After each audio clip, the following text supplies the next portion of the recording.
So you don't have to solve all of your issues and problems, or let's say an argument or something. You don't have to do it necessarily now, most of the time. Sometimes it is good to do it now. So. There's always like two sides to this life. Some things that don't make sense or whatever come together on opposite ends of the scale, like all the time. Any questions? Yeah, well, the guy there was asking about peace and boredom. Yeah. Would you say that like peace is a flow that we have, where boredom may be an emotion that gets stuck somewhere inside us, or then we pay attention to it. Rather, when we have peace, it's very much a flow. You don't kind of feel peaceful, and peacefulness gets stuck in you. Yeah. Peacefulness always flows first. So, would you describe boredom as an emotion kind of that we pay attention to and cling on to for a certain amount of time? Or yeah. What would you? Like when we happen to have a time in our life when we're feeling peaceful, we don't have to try and keep the peace necessarily. Sometimes we don't anyway, because it's just, it's really nice and we're having a nice day and it's sunny and I'm with my family or whatever. But yeah, boredom is kind of like, it can be something we have to kind of put effort to get boredom, because the effort is the thoughts that's happening, and this tense thoughts. You have to have the stream of thinking about negatively. Not that it's bad, because it's not bad, like to think, to feel uncomfortable. I always say there's no bad feelings, there's only good uncomfortable feelings.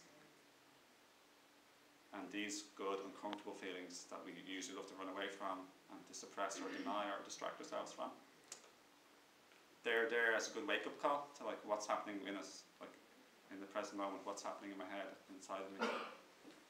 Usually there's judgment of a negative kind towards somebody or yourself or something, or emotional neediness and clinginess. You need this to happen. You need to get your way. And if this event doesn't turn out the way you want, or if this person doesn't do what you want, that's like called attachment. Then you're going to be unhappy and stressed or annoyed. That's attachment. Or if you're just resisting, thinking that this shouldn't be happening, or they shouldn't be doing that, or like that this is wrong or bad, or there's something like a mistake. This is like a mistake. Or you're asking yourself rhetorical questions like, why are they always in that? Or why is it raining again today? Or why didn't I remember that?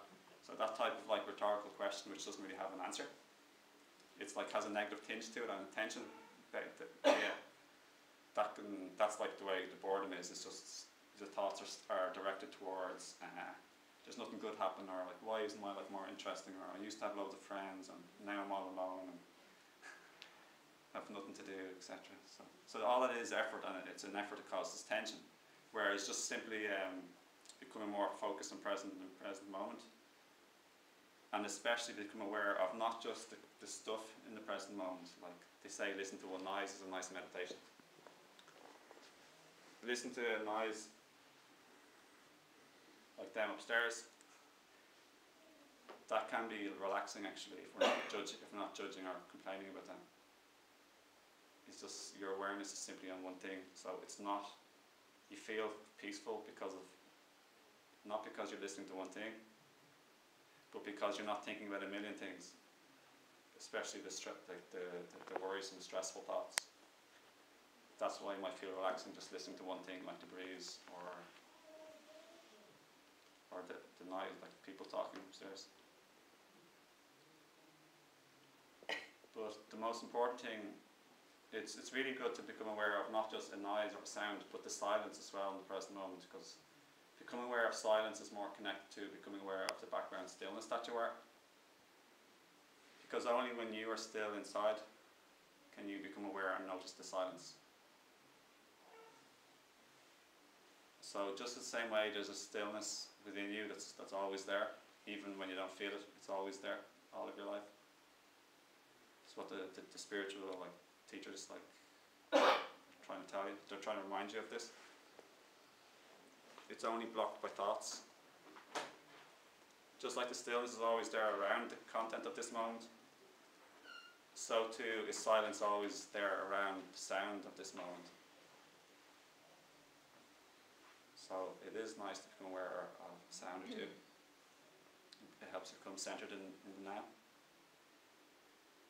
But becoming aware or paying attention to the silence in a room gives you a little feeling of the stillness, awareness that you are as well.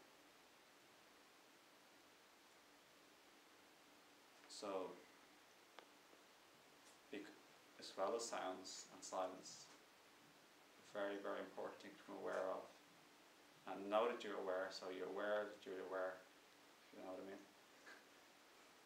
Aware of the awareness that's aware of this background stillness that's beneath or behind anything you're aware of in this present moment.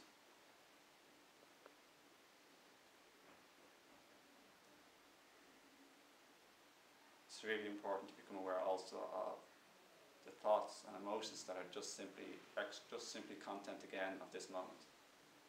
In all of your experiences, no matter what's happened ever in life, awareness or background stillness, silence was always there, regardless of whether you noticed it or not. So this is what Eckhart Tolle is trying to tell us all the time. For example, his main teaching is simply to try not to teach us anything in particular, but to help us to feel from direct experience ourselves this background stillness and silence, awareness that's always present in our life and always has been and always will be.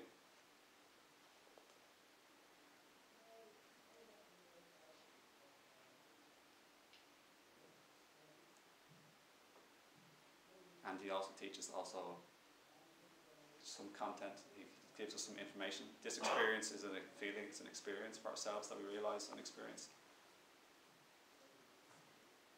But he also does teach us some information, and that's just to help understand our conditioning and the ego.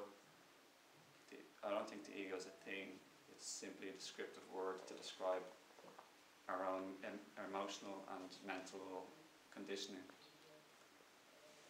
which distracts us from feeling the being, the stillness, the awareness, spaciousness that we are. So he and lots of other religions and mysticisms, mystic branches of religions in the past. See, religions would generally teach us like content, rules, and a lot, but the information. But the mystics, the branches of like these religions, like I think Sufism is in possibly Islam, that's the mystic side of the religion. They try and teach us what Eckhart Tolle and Osho and Oceanic and other like teachers are trying to just remind us of, so we can glimpse the experience of stillness for ourselves when our mind just happens to quieten down for a little while.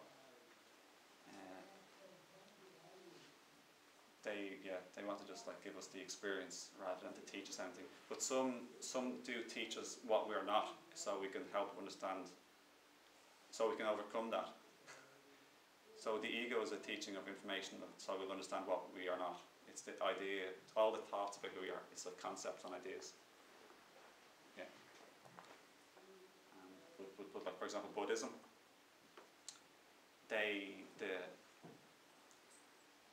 The Buddha just described, he didn't really, he kept things in negatives. He never actually said what we are. I think he just said like emptiness. He didn't say what we are, he said what we're not.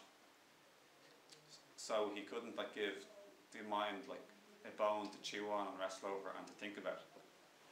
He described it in the negative, so there wasn't anything really there to latch onto or to believe in. The kingdom of heaven is like in Christianity.